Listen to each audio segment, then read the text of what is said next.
अस्सलाम वालेकुम।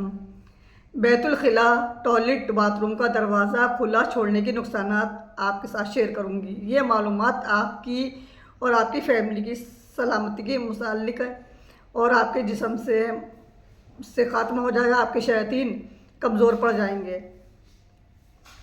बैतुल खुला की सफाई, इस पर कभी कमज़ोर कंबरमास मत हुई है। बैतुल खुला को, टॉयलेट को, मुस्तला को साफ़ सुथरा और बदबूदार चीज़ों से और बदबू से पाक रखिए। नंबर 2, रात को सोने से पहले बैतुल खुला को साफ़ और पाक रखने का एहतमाम कीजिए। तीसरी बात याद रखिए, बैतुल खुला का दरवाज़ा हर वक्त मुस्तकिल बुनियादों पर बंद रखने की करें। बैतुल खुला में कपड़े उतार कर लटका हुआ कभी ना छोड़ें। महज एक रात के लिए लटकते रहने वाले कपड़ों में जितनी एनर्जी भर जाती है, उसका खात्मा तकरीबन नामुमकिन हो जाता है। ये कम से कम 70 घंटों के लिए धूप में लटकाने से कुछ ना कुछ खलासी होती है। और 5वीं बात याद रखें, मैले उतरे हुए कपड़ों को हमेशा बाथरूम से बाहर किसी टोकरी में रखने का एहतमाम कीजिए।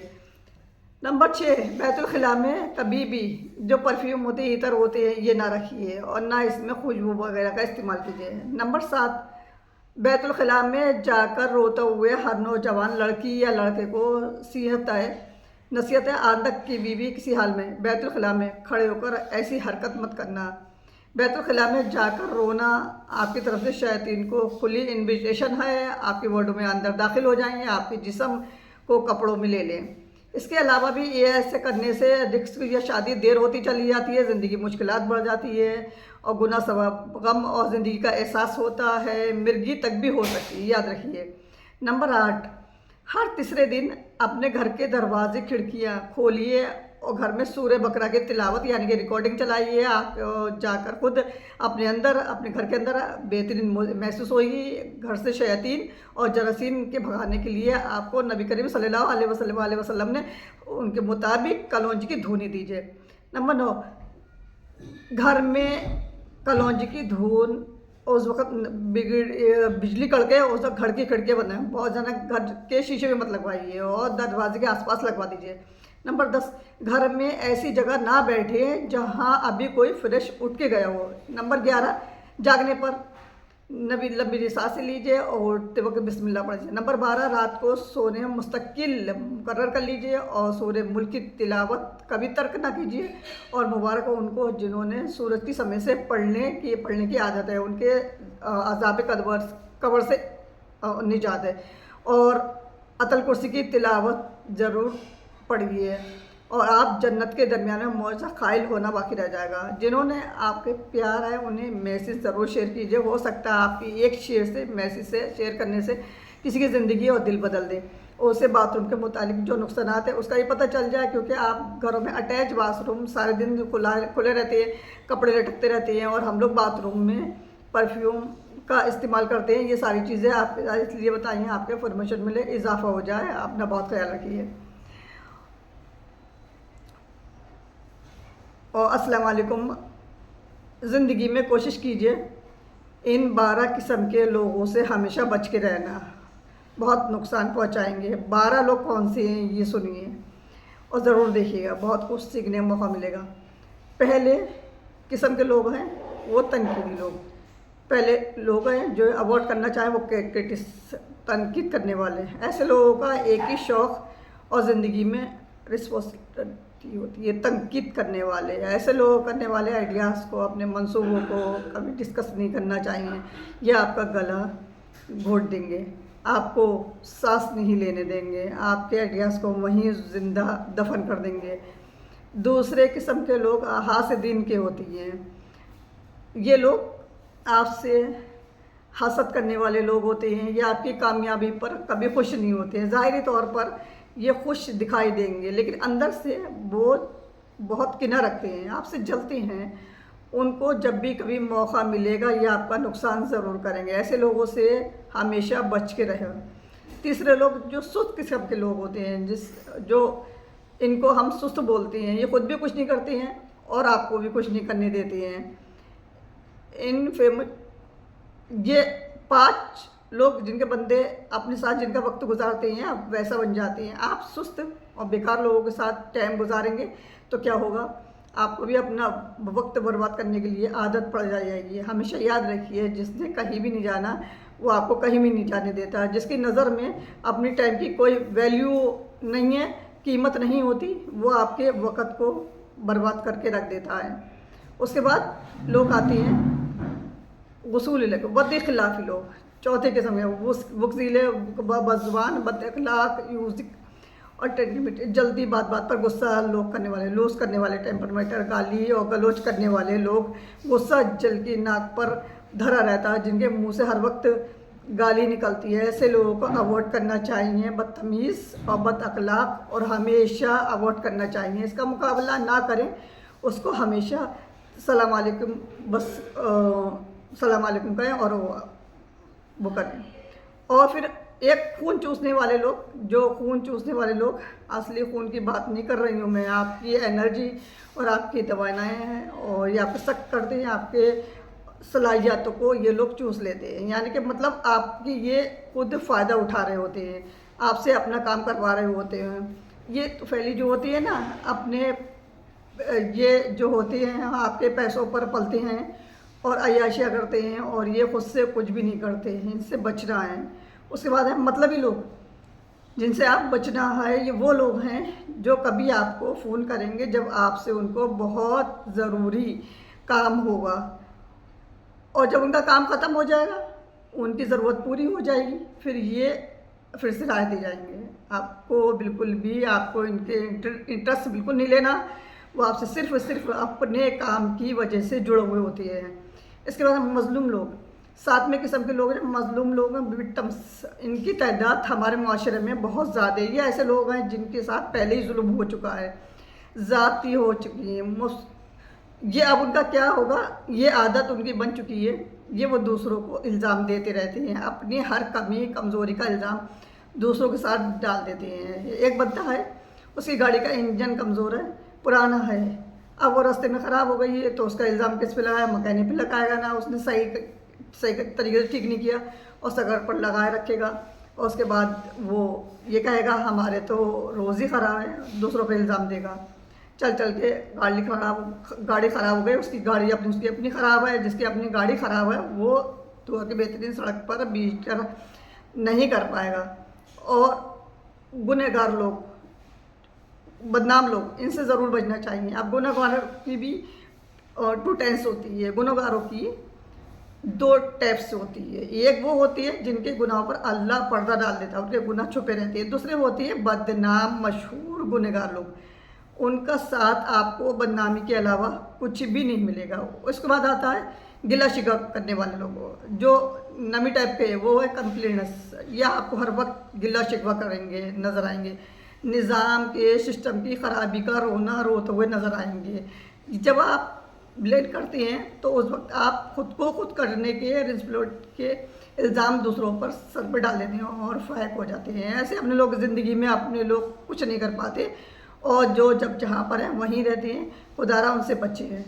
10वीं किस्म के लोग हैं, वो लोग होते हैं जो अपने फ़ायदे के लिए आपको इस्तेमाल करते हैं और आपसे इस तरीके से मिलते हैं, बात करती हैं, बिहेव करती हैं जैसे आप उनकी दोस्त है। ये आपकी दोस्त नहीं होते, इनका मकसद आपको सिर्फ अपने फ़ायदे के लिए इस्तेमाल करना होता है। इसके बाद आए झूठे लोग। 11वें किस्म के लोग जो होते हैं ये झूठे लोग होते हैं। ऐसे लोग अपने वादे पूरे नहीं करते, बहाने बनाते रहते हैं, बात बात पर झूठ बोलते रहते हैं और झूठे आदमी के साथ रहकर आपको कभी कामयाबी नहीं मिल सकती।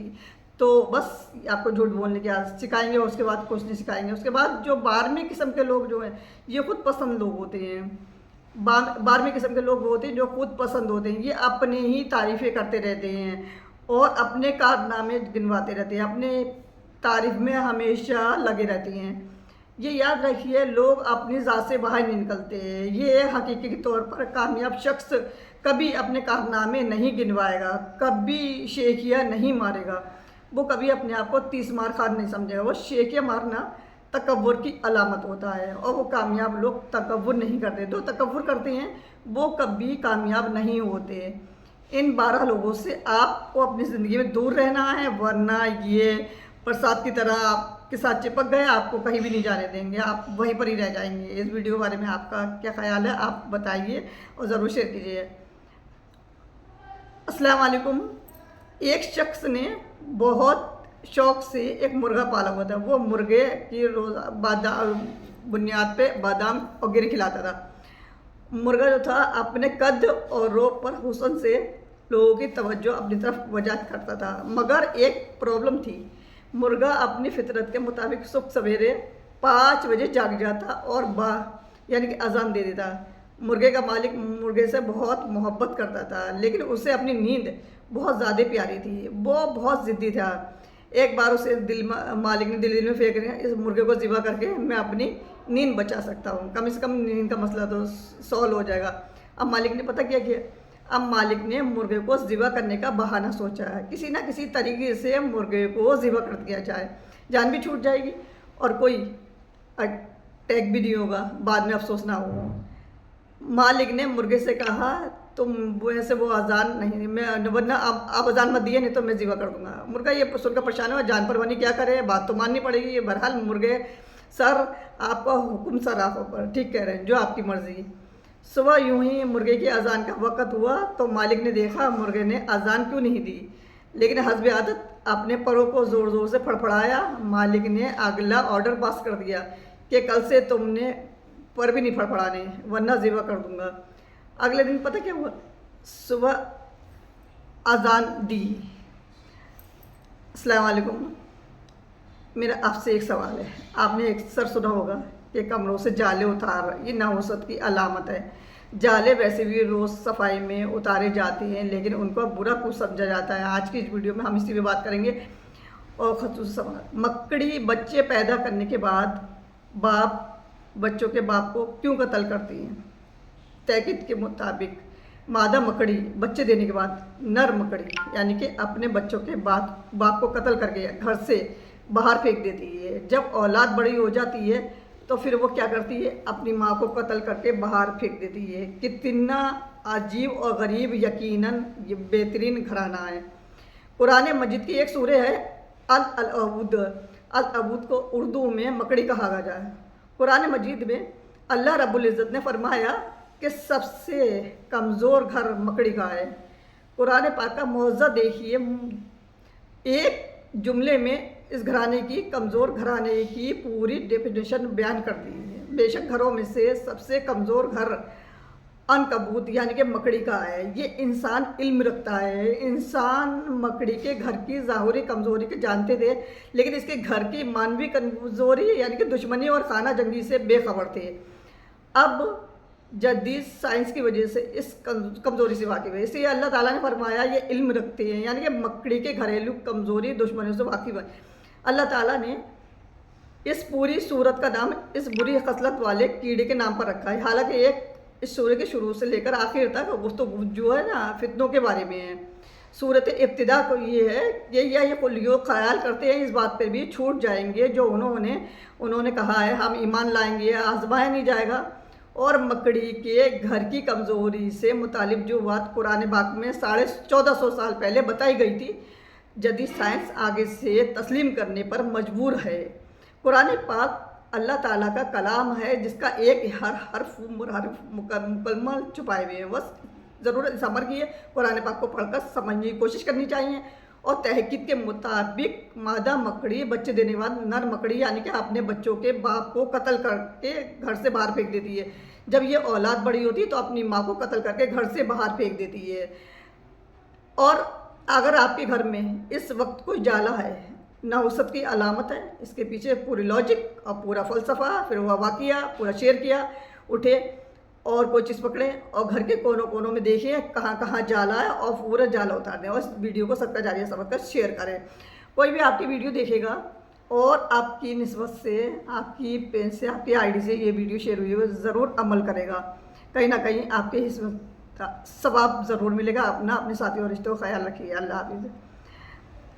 अपनी ज़िंदगी में एक कदम शक शामिल करें। अगर शामिल है तो अच्छी बात है, और नहीं है तो कहानी सुनने के बाद अपनी ज़िंदगी में एक शक ज़रूर शामिल करें। जापानियों को जानते हैं, जापानी लोग मछली शौक से खाते हैं और ये उनकी खुराक का अहम हिस्सा होती है। लेकिन जापान के नज़दीक समंदर में मछलियों की तादाद बिल्कुल भी ज़्यादा नहीं होती है, जिसकी वजह से मछली पकड़ने के लिए माहीगीन गहरे समंदर में दूर तक जाते हैं, क्योंकि उनको वापस आने में काफ़ी दिन लग जाते हैं। इसीलिए मछलियों को फ्रेश रखने के लिए ये लोग अपनी मछलियाँ कहाँ रखते थे? फ्रीज़र में रखते थे।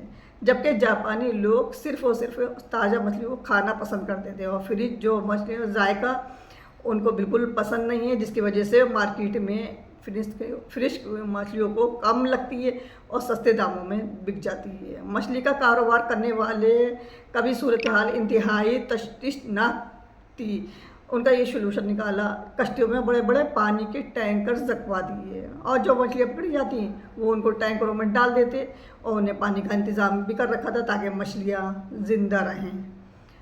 और उसके बाद मसला ये पैदा हुआ, वो ये टैंकों में पानी की होने की वजह से वो मछलियाँ अपनी जगह से हिलती नहीं थी, जिसकी वजह से उनमें समंदर वाली ताजगी नहीं रहती थी या उनके गोश्त का जायका भी तब्दील हो जाता है। फिर मछली के कारोबार में नुकसान होने लगा, फिर बड़े क्राइसिस का कारोबार शिकार होने लगे। फिर उन्होंने हिम्मत नहीं हारी, उन्होंने इस मसाले को चैनल के तौर पर लिया और फट जोड़कर बाहर गए और काफ़ी गौर फिक्र करने के बाद उन्होंने इसका एक और दिलचस्प हाल निकाला और अब की बार उन्होंने मछलियाँ रखने वाले टैंकों में छोटी शार्क डाल दी जो आमतौर पर मछलियों को खा जाती है।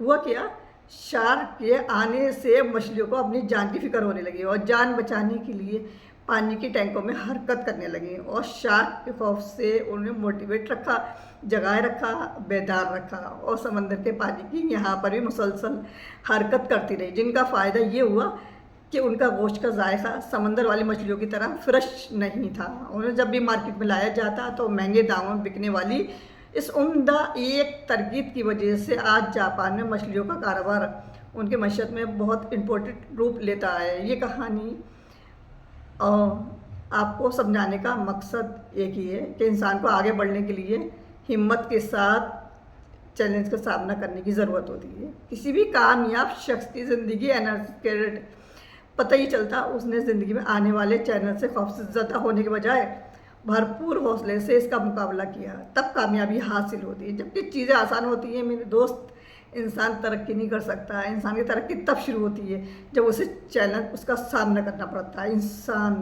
हर इंसान की ज़िंदगी जो है ना तरह तरह के चैलेंज में होते हैं जिसके वो परेशानों के शिकार होते हैं। ज़रूरत इस अमर की है कि फ़र्द सबसे पहले ज़िंदगी में आने वाले एक्सेप्ट करें, कबूल करें ईमानदारी के साथ और उससे मसाइल का हर सलूशन ढूंढने की कोशिश करें। जो भाई अफराज है उनकी मदद भी लेते हैं, अपने चैलेंज सलाहियतों के बारे में जान सकते हैं। बेचैनी से निपटना उनके लिए बिल्कुल पॉसिबल हो जाए, आसान हो जाता है। चैलेंज का आगाज़ इंसान को पहचाननी है तो उस चैनल में कामयाबी जो है ना उसको पहचान लेती है। अपनी ज़िंदगी में एक अरब शामिल करें, उसके बतौर चैनल लेकर और बेहतरीन प्लानिंग करें और फिर देखें आप ज़िंदगी में किस कदर करते हैं।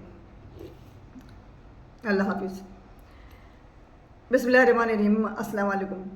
एक दफ़ा का जिक्र, एक बादशाह ने कांच के हीरे, नकली और असली हीरे एक थैली में डालकर ऐलान किया, है कोई जौहरी जो कांच और असली पहचान कर अलग कर सके। अब शौक भी थी, शौक ये थी कामयाब जो है मुँह मांगा इनाम दिया जाएगा और नाकाम को उसका सर कलम कर दिया जाएगा।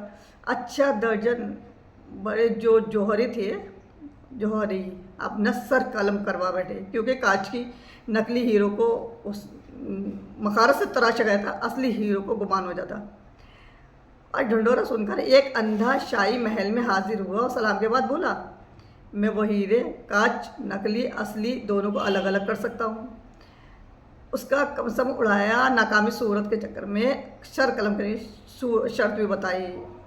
बंदा सच मांगने को तैयार हो गया, हीरो की थैली उतारी और महल से निकल गया। 1 घंटे बाद हाजिर हुआ, उसने एक हाथ में असली और दूसरे हाथ में नकली कांच के हीरे मौजूद थे। शाही जौहरी ने तश्तीश के अंदर उन्हें बंदा जीत चुका है। बादशाह बहुत हैरान हुआ और हैरत की इंतहानी न रही। एक काम जो आँख रखने वाले ना कर सके वो काम एक नाबीना कैसे कर गया। बादशाह ने अंदर से दरियाफ्त किया, उसने असली और नकली हीरो की पहचान कैसे की। अंधा बोला कि बादशाह सलामत, बाखुदा में आसान काम आए। मैंने हीरो की केडी कड़ी धूप में रख दी, फिर वो तब तक गर्म हो गए, वो नकली हीरे थे, और जो गर्मी बर्दाश्त कर गए वो ठंडे रहे, वो असली हीरे थे। बादशाह ने अंडे की इल्म की तारीफ़ की और इनाम इकराम सुनाया और रुखसत किया, और रुखसत के साथ मेरा गुस्सा मेरी तरह मेरा दिमाग ही रुखसत हो गई। मुझे समझ आ गई कि बर्दाश्त नरम मिजाजी, मकानत मोहब्बती इंसानियत के नाराज है, और गर्म हालात को जो सह गया वो हीरा, और जो ना सह सका वो कांच। मानो से आप नावल राजा की में रखती हैं, जो शहजा वो हीरा, और जो ना सके वो कांच। उसी बाबा ने बहुत बेहतरीन बात समझाई। मैं जान गई थी असली और नकली हीरे में बर्दाश्त जाने का फ़र्क होता है।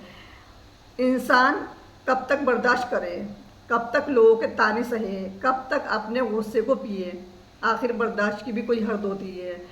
बाबा मुस्कुराए, बेटा उस वक्त तक सहना है जब तक हीरा ना बन जाए। मैंने पूछा उसके बाद क्या करना? बाबा ने कहा हीरा बनने के बाद में हीरे पे कोई दबाव नहीं रहे, कोई आग कोई तपिश असर नहीं करती। यहाँ से इंसानियत महराज का सफ़र शुरू होता है। अल्लाह ताला हम सबको इंसान बनने और दूसरों के लिए एहसानियत पैदा करने की तौफीक अता फरमाए। अस्सलाम वालेकुम। मेरा आपसे एक सवाल है। आपने अक्सर सुना होगा कमरों से एक बहुत